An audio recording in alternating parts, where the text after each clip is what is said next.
Hello, everybody. My name is Bill Richard. I'm the practice manager for data and analytics.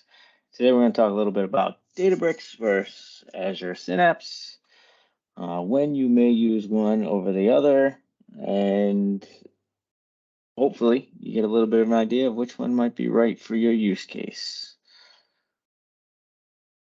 So Azure Databricks is primarily an optimized Apache Spark environment. I will say Databricks, toots their horn when it comes to optimization of Apache Spark. It's probably the best Apache Spark platform out there, where they've taken an open source platform and wrapped it into some capabilities and some workflows that they've put into their tool set, which make it a better platform. They've added a collaborative workspace, integration with Azure Data Services, including some of those that exist as part of a Synapse Analytics workspace, auto scale, auto terminate.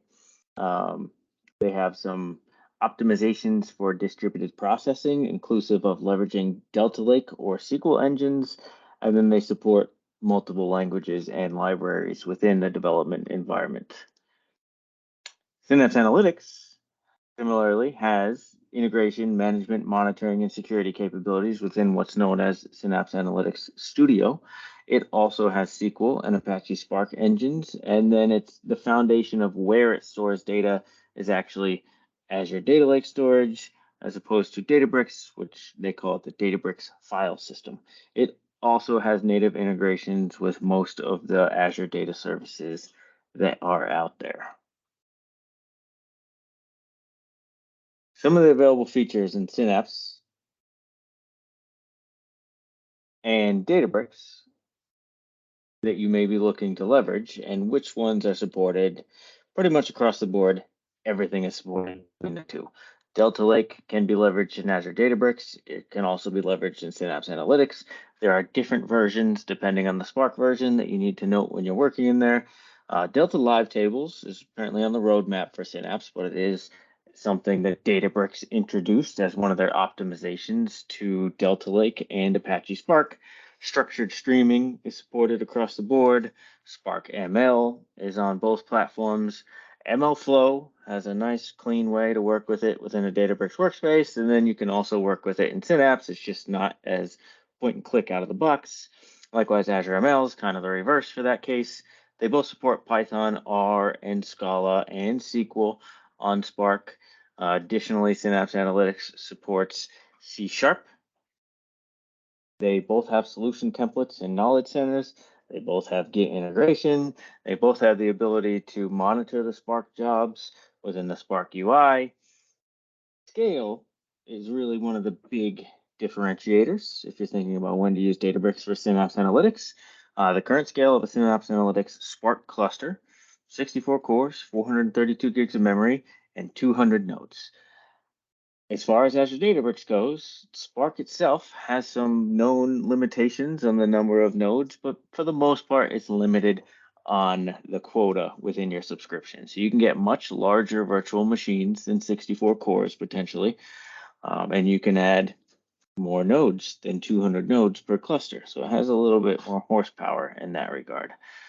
They both have notebooks as the primary interface to interact with Spark, but Synapse Analytics also has low-code capabilities because of Azure Data Factory, which exists within a Synapse Analytics workspace, the pipeline capabilities, and what's known as data flows, which takes advantage of Apache Spark as well. There are other compute platforms besides Apache Spark, which is on both of them. They both have kind of this concept of SQL dedicated, although the dedicated SQL in Synapse Analytics has been around for much longer than the SQL capabilities on Azure Databricks. SQL Serverless, likewise, is the same, where it was introduced in Synapse Analytics, and now there's a SQL Serverless component within Azure Databricks.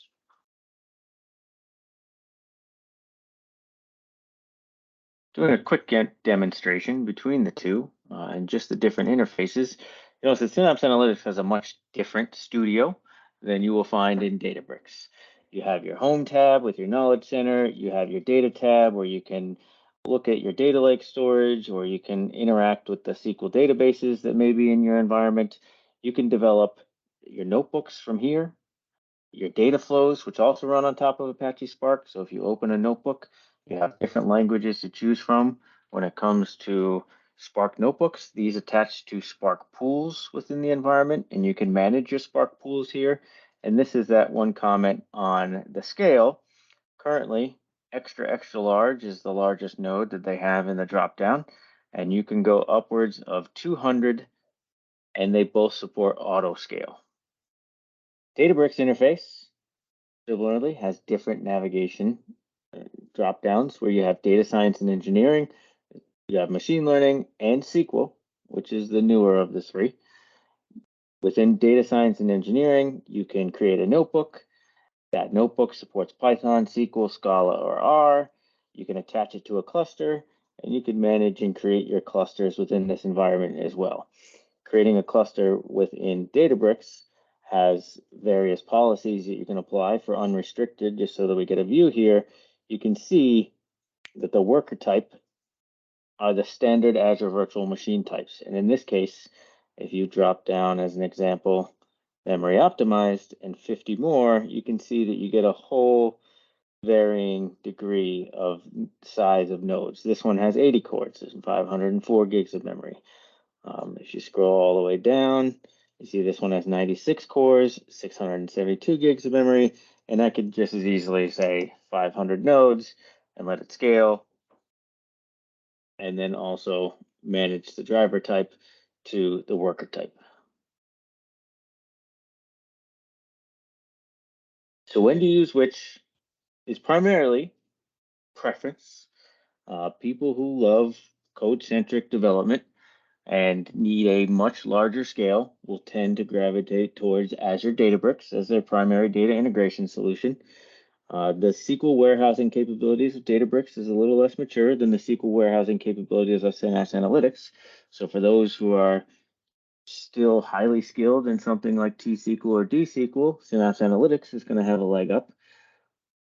The scale of Apache Spark within Synapse Analytics will fit a lot of large workloads, but definitely won't scale and is not as optimized as the Databricks Apache Spark. And then Delta Lake, which is becoming kind of the standard for managing a data-like database engine on top of a data lake, has some optimizations within Databricks, but also is well supported within a Synapse Analytics workspace.